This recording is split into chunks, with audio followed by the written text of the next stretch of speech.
대장동 특검이 출범할 수 있느냐? 관건은 결국 여야의 합의입니다.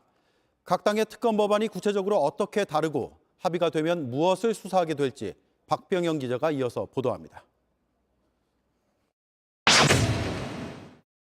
여야가 발의한 특검 법안의 취지는 비슷합니다. 대장동 개발 과정을 둘러싼 특혜를 수사하자는 겁니다. 하지만 목적이 다릅니다. 민주당은 윤석열 대통령 당선인을 겨냥하고 있습니다. 부산 저축은행 사건을 부실하게 수사해 대장동 사건이 벌어졌다는 게 민주당의 입장입니다. 민주당은 부산 저축은행 불법 대출 과정과 윤 당선인 가족이 부동산 매매로 특혜를 받았는지도 수사해야 한다고 주장합니다. 국민의힘은 이재명 전 민주당 대선 후보의 이른바 윗선 연루 의혹을 규명해야 한다는 입장입니다. 특검 수사를 통해 이 전 후보와 대장동 세력 사이의 관계를 파헤쳐야 한다는 겁니다. 국회 합의가 이루어진다 해도 당장 수사를 시작하긴 어렵습니다.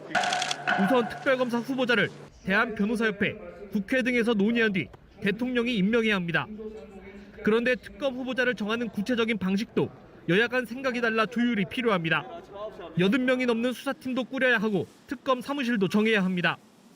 가장 최근에 이뤄진 특검 사례들을 보면 여야 합의부터 수사 개시까지 평균 한 달 반이 걸렸습니다. 2018년 드루킹 특검의 준비 기간은 40일이 넘었고 2012년 이명박 정부 내곡동 사저부지 매입 의혹 특검은 50일을 넘겼습니다. 최순실 국정농단 특검도 준비 기간만 40일이 가까이 됐습니다.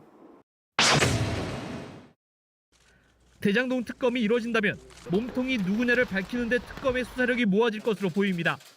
검찰 수사와 재판이 진행 중이지만 정치권과 법조계를 상대로 한 대장동 일당의 로비 의혹은 여전히 남아있기 때문입니다.